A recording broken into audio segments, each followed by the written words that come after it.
అక్షయ తృతీయ అందరికీ ఉన్నటువంటిది అక్షయ తృతీయ. శుభ సమయం, పూజ ఇవన్నీ కూడా తెలుసుకుంటాం. పంచాంగం ప్రకారం ప్రతి ఏడాది వైశాఖ మాసంలో శుక్లపక్షంలో తదియ తిథి నాడు అక్షయ తృతీయ పండుగ జరుపుకుంటాం. హిందూ మత విశ్వాసాల ప్రకారం అక్షయ తృతీయ ఎంతో ప్రాముఖ్యత ఉంది. జ్యోతిషాస్త్ర ప్రకారం అక్షయ తృతీయ రోజు స్వయం సిద్ధి ముహూర్తం అని పిలుస్తారు. ఈరోజు తిథివార నక్షత్ర యమగండ దుర్ముహూర్త వర్జ్యాలు ఏది చూడక్కర్లేదట. ఎంతటి శుభ కార్యక్రమాలైనా చేయొచ్చట. భూమి పూజ చేయవచ్చు, గృహప్రవేశం చేయొచ్చు, వివాహం చేయొచ్చు, తలనీలాలు ఇవ్వవచ్చు, అన్నీ చేసుకోవచ్చు. కొత్త వస్తువులు కొనడం చేయొచ్చు. వాటిలో ప్రధానంగా ఉప్పు కల్లుప్పు గురించి చెప్పారు. దొడ్డుప్పు ఉంటుంది చూస్తారా, రాళ్ల ఉప్పు. ఈ రాళ్ల ఉప్పు ఏది కొంటారో కొనరో రాళ్ల ఉప్పు అక్షయ తృతీయ నాడు కొనాలట. అందరూ బంగారం కొనాలి అని అప్పు చేసి బంగారం కొనడం వల్ల అప్పులు వాడికి పెరుగుతుంది కానీ మీకు పెరగదు. లేదా ఈరోజు బంగారం కొనమని శాస్త్రం చెప్పలేదు, అక్షయం అన్నారు. అక్షయం అంటే ఏంటి? తరగనిది. పవిత్రమైన రోజు ఎలాంటి శుభముహూర్తం చూడకుండా అన్ని పనులు చేసుకోవచ్చు. గ్రంథాల ప్రకారం ఈరోజు విలువైన వస్తువులు కొనడమే కాదు, విలువైన వస్తువులు కొనడం వల్ల అది ఆనవాయితీగా ఉంటుందని ఒక పేరుతో కొంటున్నారే కానీ శాస్త్ర ప్రమాణం లేదు. దాన ధర్మాలు మాత్రం చేయాలని ఉంది.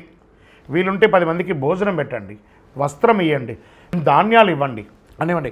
లక్ష్మీదేవి అనుగ్రహాన్ని పొందుతారట. ఈ ఏడాది అక్షయ తృతీయ 29 ఏప్రిల్ 2025 మంగళవారం సాయంత్రం 5:32 ప్రారంభమై మరుసటి రోజు అంటే ఏప్రిల్ 30 బుధవారం మధ్యాహ్నం 2:13 వరకు ఉంటుంది ఈ యొక్క అక్షయ తృతీయ. ఉదయం తిథి ప్రకారం ఏప్రిల్ 30 తేదీన అక్షయ తృతీయ పండుగ జరుపుకుంటారు. ఈ సమయంలో ఏ పని అయినా విజయం సాధిస్తారట. పవిత్రమైన రోజు చాలామంది వెండి బంగారం వాటిని పెట్టి పూజిస్తూ ఉంటారు. వస్తువులు కొనుగోలు చేస్తుంటారు, ప్రాధాన్యత ఇస్తుంటారు, పుస్తకం కూడా కొంటూ ఉంటారు. అంతేకాదు వివాహం, కొత్త ఇంటి ప్రవేశం, కొత్త వాహనం, ఏదైనా ఆస్తి కొనడం కూడా చేస్తూ ఉంటారు. అక్షయం అంటే ఎప్పటికీ తరగనిది. హిందూ పురాణ ప్రకారం వేదవ్యాస మహర్షి శ్రీ మహావిష్ణు అవతారంగా పరిగణిస్తారు. వ్యాసుడు అక్షయ తృతీయ రోజునే మహాభారతాన్ని రచించారని చెప్పబడుతుంది. అంతేకాదు పవిత్రమైన రోజే గంగమ్మ తల్లి దివి నుంచి భూమికి దిగి వచ్చిన భగీరథం అయినటువంటి రోజు. పరశురామ జయంతి కూడా అక్షయ తృతీయ రోజే జరిగింది. మత్స్య పురాణం 65వ అధ్యాయం ప్రకారం ఈశ్వరుడు పార్వతీదేవికి సర్వకామప్రదమైనటువంటి అక్షయ తృతీయ వ్రతం గురించి చెప్పారు. శ్రీ నారద పురాణం కూడా ఈనాడు చెయ్యి దాన ధర్మాలు అత్యధిక ఫలితాన్ని ఇస్తానని చెప్పబడుతుంది. కుబేరుడు అక్షయ తృతీయ రోజు లక్ష్మీదేవిని పూజించడం వల్ల ధనవంతుడయ్యాడట. మహాభారతంలో శ్రీకృష్ణుడు ద్రౌపదికి వస్త్రావరణం అప్పుడు చీరను ప్రసాదించింది కూడా ఇదే రోజు. ఇంత అద్భుతమైనటువంటి రోజు ఖరీదైన వస్తువులు, బంగారు ఆభరణాలు, తమ సంపద, శ్రేయస్సు అన్నీ కూడాను భగవంతుని ముందర పెట్టి పూజ చేస్తారు. అక్షయ తృతీయ వంటి పవిత్రమైన రోజు లక్ష్మీదేవిని పూజించడం ఎలా అంటే, ఒక మంచి రాగి చెంబు తీసుకోండి, కల్లుప్పు ఉంటుంది కదా, తమలపాకు వేసి ఆ కల్లుప్పు తమలపాకు మీద వేయండి, రాగి చెంబు దాంట్లో పెట్టండి. మీ ఇంట్లో ఉన్నటువంటి కాయిన్స్ ఉంటాయి కదా, రూపాయి కాయినో, 5 రూపాయల కాయినో, 10 రూపాయల కాయినో, లేదా మీ బంగారు ఆభరణము, అవన్నీ కూడా దాంట్లో పెట్టండి, పూజించండి. యక్షాయ కుబేరాయ వై శ్రవణాయ ధనధాన్యాధిపతయే ధనధాన్య సమృద్ధిం దేహి దేహి తాపయ స్వాహ అని మంత్రంతో జపం చేయండి. శాస్త్రాల ప్రకారం ఈరోజు కృష్ణుడు యుధిష్ఠిడికి అక్షయ పాత్ర ఇచ్చిన రోజు కూడా ఇదే రోజు. ఇందులో ఉండే ఆహారం ఎప్పటికీ మరవదు. కాబట్టి బియ్యాన్ని కూడా దేవుడి ముందర పెట్టండి. అందుకే ఈ పవిత్రమైన రోజు దానం చేయడం వల్ల శాశ్వత పుణ్యం లభిస్తుందని పండితులు చెప్తారు.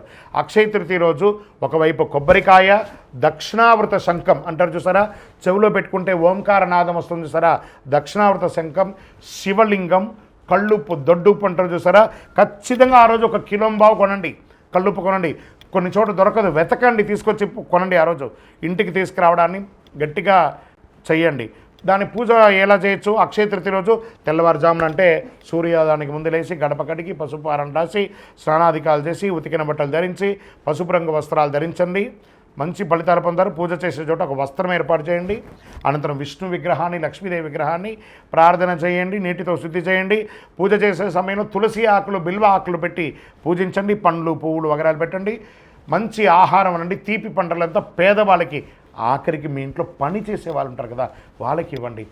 స్ట్రేంజర్స్ రోడ్డు మీద, ఈ హాస్పిటల్స్ బయట అటెండెన్స్ లోపల ఉన్నటువంటి వ్యాధితో ఉన్నవాళ్ళు బయట చాయ్ కాఫీ తాగడానికి కూడా లేకుండా వాళ్ళ బంధుమిత్రులు రోడ్డు మీద ఉంటారు చూసారా, వాళ్ళకి పోయి ఆహారాన్ని ఇవ్వండి, ఆనందపడతారు.